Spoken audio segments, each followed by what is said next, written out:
And a good hello to you. Thank you for joining us here at Coolest Life. My name is Tony, and we are here at First Christian Church in Wauchula, Florida. And the sun is bright and shining. I see how you can hardly see us. But we're here early because they have breakfast. They have breakfast. Remember, we've been here and made a review of this place, but it's been over a year. Well, it's been way over. It's been like 4 years since I did a review, I think. So we're gonna go back in here and take a look around and show you some pictures so you can, maybe if you're in Wauchula, you can consider coming to this church. So come along with us because you just entered the Coolest Life Church Edition.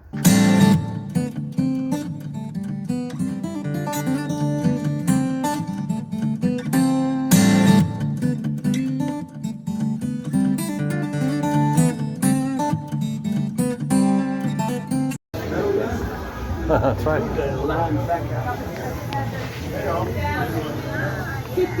Breakfast.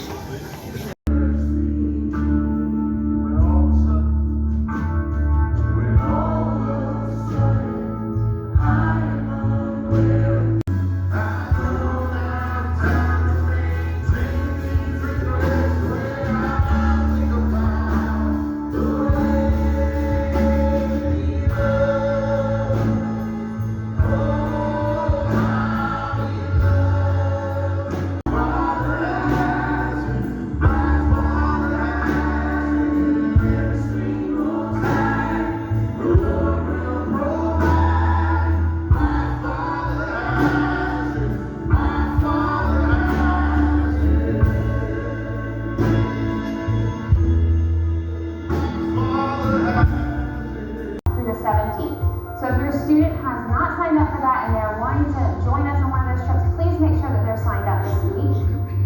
And other exciting news on things that we're looking forward to soon, Pastor Darren has a Do Something update for you. Hey church family, I've got some really exciting news for you about our Kids World building and our parking lot and site work. If you are new to us, we are in phase 2 of our Do Something campus expansion. And things are about to get real. And so here's a date for you. We actually have a date. February 16th is going to be the beginning of all of the construction. So they're going to start all the framing work inside the building. We'll start to see some site work out here. Eventually, we're going to see this entire parking lot. It's going to kind of all be turned over. And so we'll still be able to use it. You'll have some instructions we'll be giving you here soon when all that happens, because we're going to have some directions and parking.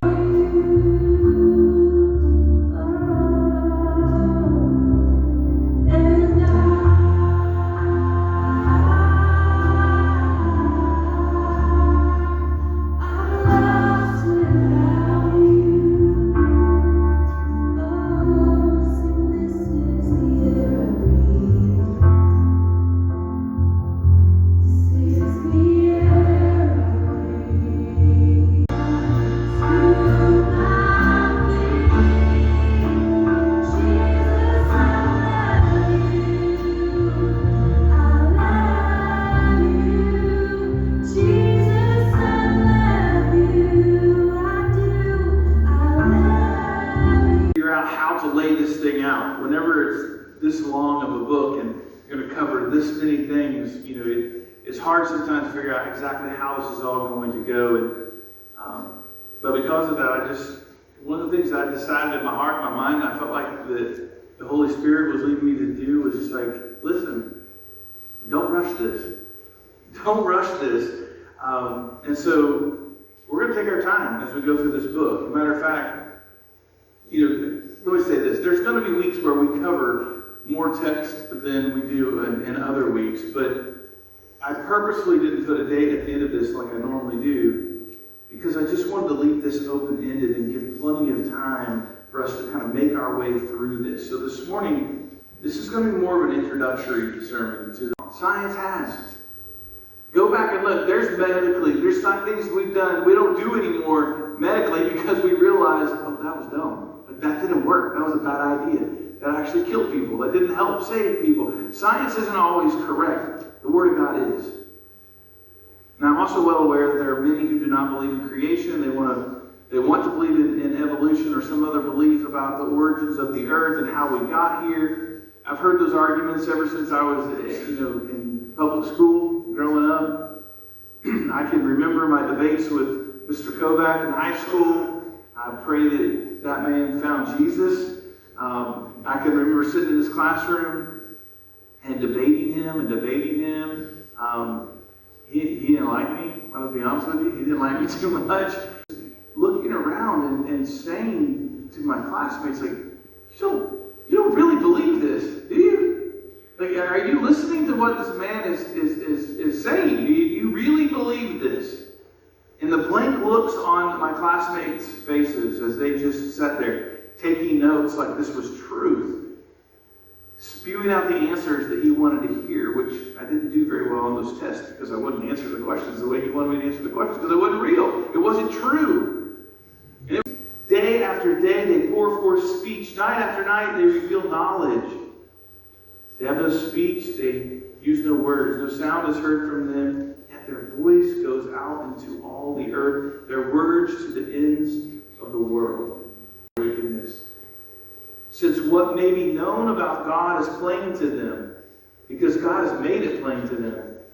For since the creation of the world, God's invisible qualities, His eternal power and divine nature have been clearly seen, being understood from what has been made, so that people are without excuse.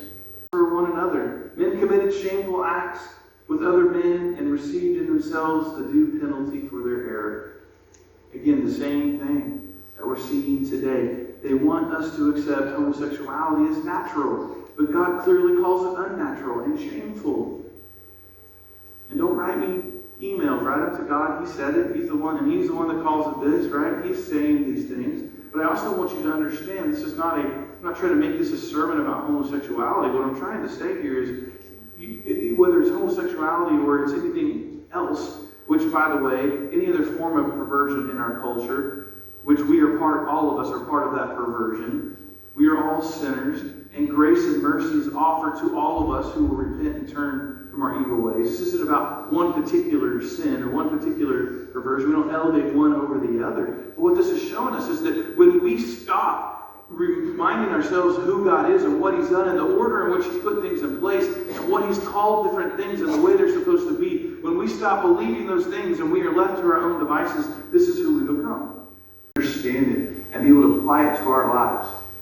We're going to have to approach it with faith and humility, remembering who God is and remembering who we are. For you to do whatever you want to do whatever you want to, and I will make room for you to do whatever you want.